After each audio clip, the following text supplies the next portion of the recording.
All right, sorry for the interruption. It's hard with a rambunctious 2-year-old. He just kind of busted in the middle of the video, and I didn't want to start all over again. I felt we did well. So now we have drawn out and modeled our 2/6, and now I'm gonna cut this into 2/3. I always tell students it's when you cut thirds into a circle, it's kind of like a peace sign. So I'm gonna show you guys what I mean. Pretty good, pretty good. Not the best, but pretty good. And I'm going to shade 2 of those thirds. Now I am able to kind of analyze the two models and see which one is bigger. So it's pretty clear that the 2/3 is bigger than the 2/6. So now we have to figure out what we can do to this to make it accurate, to make it equal to 2/6. So I need to think, how do I get from this denominator to this one? Well, I can't multiply because 6 times 1 is 6, 6 times 2 is 12. So what's the opposite or the inverse operation of multiplication? Well, it's division. So I need to think to myself, how do I get from 6 to 3 using division? Well, I can divide by 2, right? I can divide by 2. 6 divided by 2 is 3. And what number, remember, whatever I do to the bottom, I have to do to the top. So if I divide by 2 on the bottom to get from 6 to 3, and I divide by 2 on the top, well, what is 2 divided by 2? So we actually want to say that that was false, right? 2/6 is not equal to 2/3. We're fixing it though now, right? We're fixing it. We are changing the right-hand side of the number sentence to make the number sentence true. So 2 divided by 2 is 1. So that would be your equivalent fraction. 2/6 is the same as 1/3. So let's kind of see if that's true by using our model. I'm going to divide it into thirds again.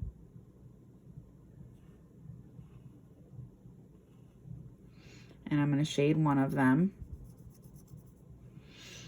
And yeah, it's the same. It's the same because look, this would be the same.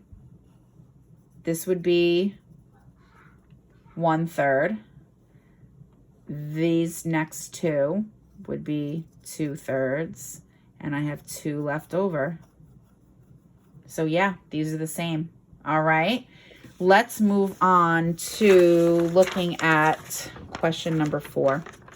It says to use division to rename each fraction given below. Draw a model if that helps you. Now, you know, we never force you to draw a model. We're never like, you must draw a model, but I would really draw a model. I think models with fractions are key. So it says draw a model if that helps you. See if you can use the largest common factor. Well, you remember the song that I got from my dear friend Miss Brucey. It says the factor times the factor equals product. So basically, like, I'm going to give you an example. Factor times the factor equals product. And I'll give you the example using whole numbers. 6 times 2 equals 12, right? So you would say 3 times 4, 1 times 12, right? So I could say easily that these 1 and 12, 3 and 4, 6 and 2, those are all the factors of 12, okay? So for this question, I'm going to use the example of 3/12. And I remember doing this with you guys not too long ago. We gave you guys, we told you to write out the steps in your math notebooks. And I remember it was like step number 1, write out the factors of the numerator. Step number 2, write out the factors of the denominator. Step number 3, circle the greatest common factor. Remember the GCF? You guys were like, what the heck does that stand for? And we explained it to you, greatest common factor, and then you're supposed to divide by it. So I'm going to follow those steps that we painfully had you copy into your math notebooks, which unfortunately I know you don't have in front of you right now. So, step number 1, find the factors of your numerator. Well, I know that. Remember also we did like the factor rainbows, right? So 1 and 3. Like I remember we did factor rainbows. It looked like this for 12, remember? And we connected them. You guys, I hope you remember these beautiful rainbows that we did. Remember? It's kind of like the same thing. Okay, so factors of 3 are 1 and 3. There are no other numbers, whole numbers that multiply together to get you to 3. So the factors of 12, which we actually just kind of did right here, are, I didn't realize that I was doing that in advance, right? Are 1, 2, 3, 4, 6, and 12. Okay, so now that step number 1 finds the factors of the numerator. Step number 2, find the factors of the denominator. Step number 3, circle the greatest one that they have in common. Well, let's look and see. Well, they have the 1 in common. They're always going to have 1 in common, right? Because of the identity property of multiplication. Any number times 1 is the number itself. They're always going to have 1 in common. Do they have 2 in common? Nope. Do they have 3 in common? Yes, they do, friends. Are there any other numbers here for us to compare? No, there's not. So the greatest common factor for these two numbers is 3. So the fourth step after we've identified the greatest common factor is to divide. Remember, you can create an equivalent fraction by multiplying the numerator and denominator by the same number or dividing by the same number. When you divide, it's a little more steps because you have to make sure that each the numerator and the denominator are divisible by the number that you choose. And the only way you can find the number is by doing these steps. So 3 divided by 3 is 1. And 12 divided by 3 is 4. So we're basically saying that 3/12 is equivalent to 1/4. Right? We want to do our butterfly trick just to check our work. 3 times 4 is 12. 12 times 1 is 12. Is 12 equal to 12? Yes, it is. Yes, it is, boys and girls. If I were to draw this out as a model, you would also see and prove to yourselves that it is the same, right? So let's see. I am going to draw a rectangle. I'm going to divide it in 2/4. So I'm going to do it in half, and then I'm going to divide my halves in half, right? And that is going to get me 4ths. And I'm going to shade one of those 4ths, right? Now, how can I change this shape? How can I partition it to get me 12ths, 12 pieces, right? Well, I'm not going to cut it in half because that's only going to get me 8 pieces. So what I'm going to do is I'm going to cut it into thirds going horizontally. Let's just make sure that I've now cut my whole into 12 pieces. 1, 2, 3, 4, 5, 6, 7, 8, 9, 10, 11, 12. Yep. Now it's in 12ths. And how many of those 12ths are shaded? 1, 2, 3. Look at that. We are the smartest. We did it. We did it. We really, really did it. So that is how you would solve question number 4 on the quiz. Now let's look at question number 5. We're almost done, boys and girls. Thank you for sticking with me. I know it's so different not being in the classroom.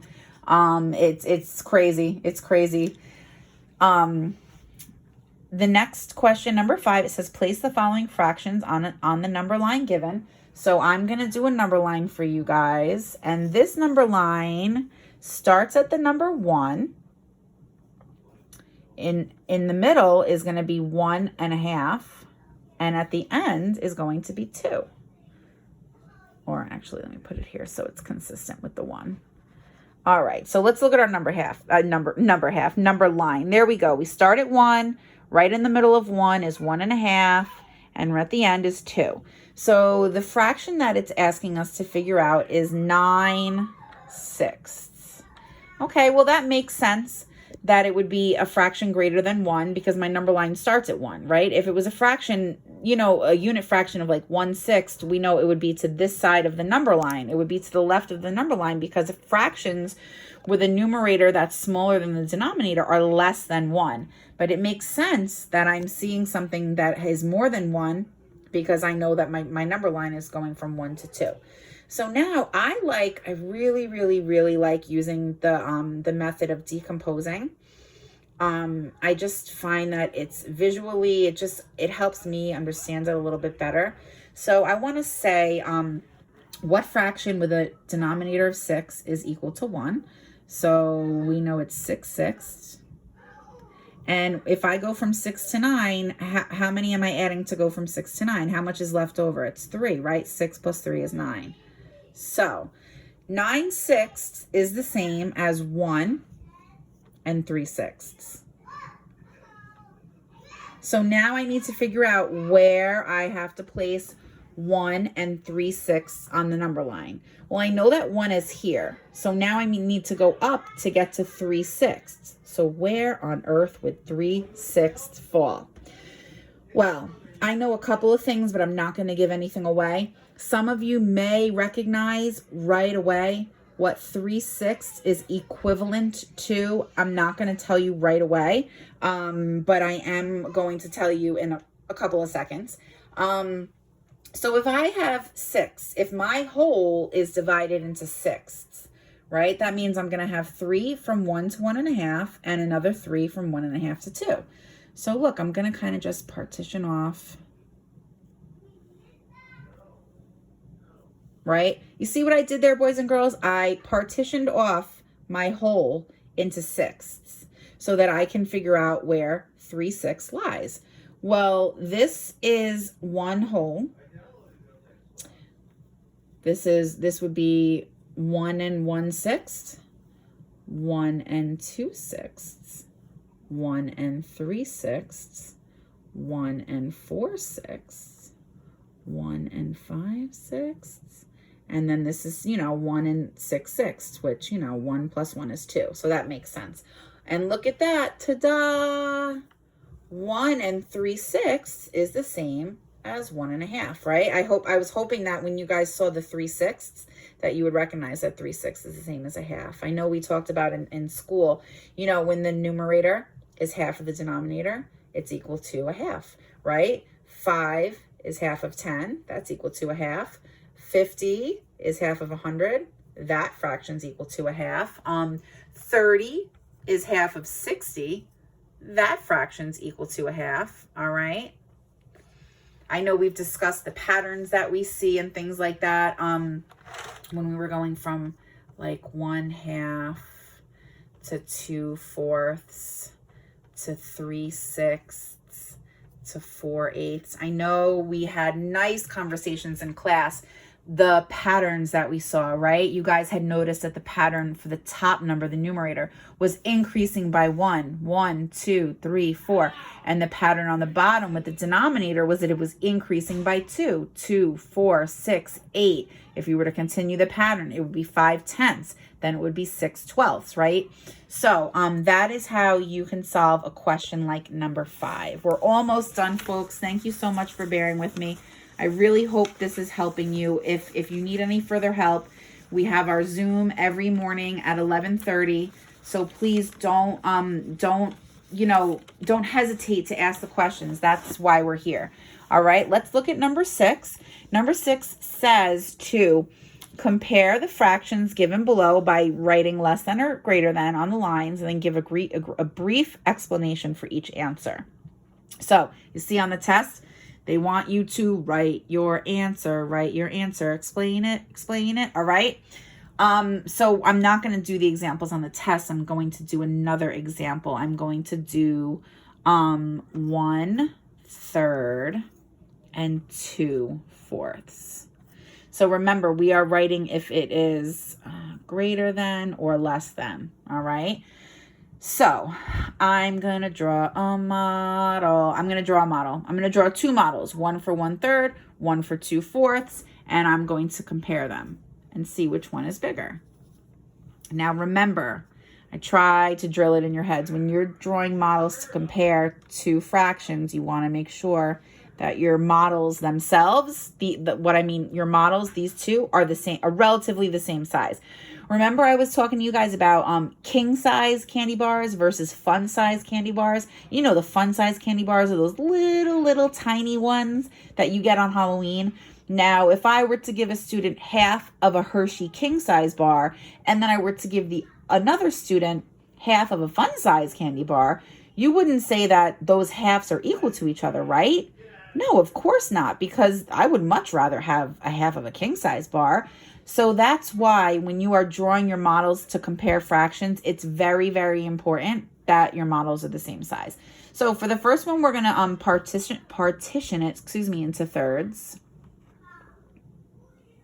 That looks like pretty even. Let me make it a little more accurate. Doesn't have to be perfect, and I'm going to shade in one of those thirds to represent 1/3. So now I have 2/4.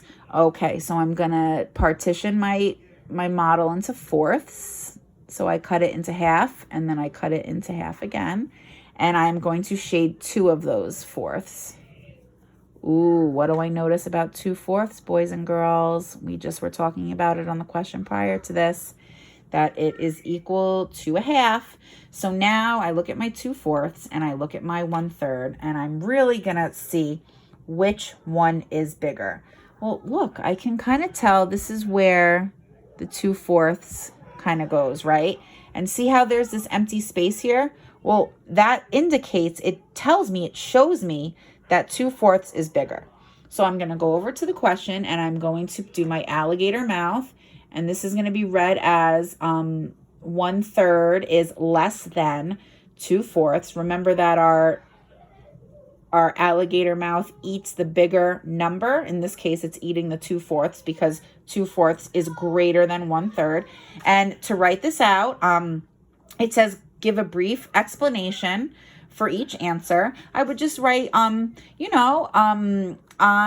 know 2/4 is greater because I drew 2 equal sized models and compared them. Your answers are going to vary. Of course, don't use my answer. You can add a little more detail. I know 2/4 is greater because I drew 2 equal sized models and I compared them. You can say I drew 2 equal sized models and I divided one into thirds and shaded one piece and divided the second into fourths and shaded 2 pieces. And I can clearly see that 2/4 is more shaded than 1/3.